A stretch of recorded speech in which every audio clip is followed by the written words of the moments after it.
Today is Holocaust Memorial Day, which prompts me to say something that I've been meaning to say for a while. And obviously I don't want to hurt anyone's feelings here, but I would like to clarify something for all you people who are too stupid, prejudiced or just downright ignorant to see it for yourselves. No offence. Anti-Semitism hasn't been a major problem here in Europe since the war against the Nazis, but now, suddenly, it is again. What could be the reason for this?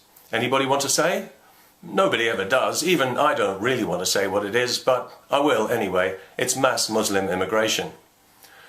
Any Jew in Europe today who favours mass Muslim immigration must either be incurably progressive or just plain out of their mind, which actually amounts to the same thing, because Jews are being driven out of Europe by Muslim anti-Semitism, and the rest of us are letting it happen because we don't have the courage to confront it and call it what it is. Given the way that Jews have been treated historically in Europe, to call this behaviour cowardly and reprehensible doesn't come close to doing it justice. Those words are merely polite euphemisms for the moral depravity of what's actually happening. Politicians are now starting to pay lip service to the problem because they've got no choice, saying things like, we must do more to stop this wave of anti-Semitism that we can no longer ignore, even though we'd love to. We must do more, but we won't because we can't even bring ourselves to name the problem in case somebody gets offended. Sorry, Jews. People often say to me, you know, not all Muslims hate Jews. It's Israel they hate. You're just a racist.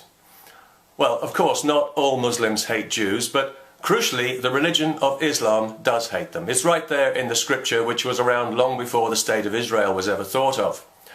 And given the seriousness with which Muslims tend to take their religion, it's inevitable that many of them will hate Jews simply for being Jews, and the evidence is that many of them do, which is why every anti-Israel rally that's full of Muslims quickly turns into an anti-Jewish hate fest. Pointing this out does not make me or anyone else a racist. However, denying it in the face of the evidence does make you a coward and a liar, especially if you call yourself a journalist. Islamic scripture tells Muslims to look forward to the day when they wipe out the Jews, not Israelis, Jews. And that's why that particular hadith has been incorporated into the founding charter of the Islamic terrorist group Hamas. It's also why Islamic terrorists always make a point of seeking out Jews and killing them first, not Israelis, Jews. Last year in Gaza there was a tragic, unnecessary war because the people of Gaza had freely elected this terrorist group of Jew haters, knowing that they would repeatedly attack Israel and knowing that Israel would eventually retaliate and that many people would be killed. That either takes a special kind of stupid or a special kind of hate. And it's a hate that's endemic in the Islamic world, where opinion polls tell us that a majority of people hold opinions about Jews that don't belong in a civilized society, yet we in Europe are busy importing this mentality wholesale as part of our multicultural rainbow coalition of suicidal stupidity and moral cowardice. What could possibly go wrong? Well, 4 people dead in a Jewish supermarket is one thing that could go wrong. Jews abused and attacked on the streets of European cities while the authorities make excuses for their Muslim attackers, armed guards on Jewish schools, Muslim mobs attacking synagogues, and a mass exodus of Jews from Europe is what could go wrong. In fact, it's already well underway.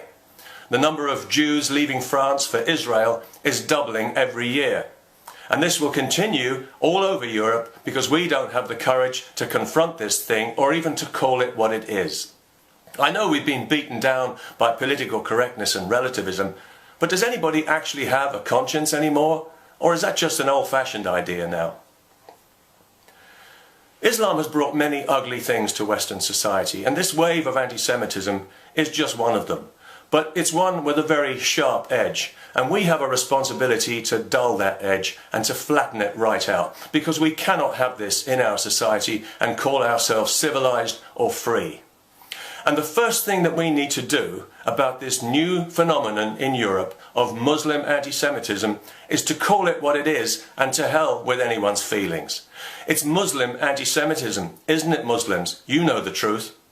It's Muslim anti-Semitism, politicians, not anti-Semitism generally from some vague, unspecified mystery source. It's Muslim anti-Semitism, journalists, mandated by scripture, and you'd better write that down in case you forget, because you will. It's Muslim anti-Semitism, progressive Jews, not the far right, as you would love to believe. And the bad news is, it's coming for you. And when it does, nobody will do anything about it, because that might be racist. If this was happening to any other group of people, the human rights industry would be all over it. But nobody gives a damn about Jews, and they never have, which is why the Holocaust was allowed to happen in the first place. The same Holocaust that many Muslims teach their children didn't happen because they hate Jews so much. Although they're happy to acknowledge it when it comes to complaining that Muslims are the new Jews of Europe, as some Islamic professional victims love to do. In fact, Jews are the new Jews. Muslims are the new Nazis. Not all Muslims, of course, but enough of them to make a difference, and a very unpleasant difference indeed. And the more Muslims that we import into Europe, the more dangerous things are going to get for Jews, either until we grow a collective spine and confront this filthy, poisonous Muslim hatred, or until all the Jews have been driven out. So without wishing to put too fine a point on it, which is it going to be?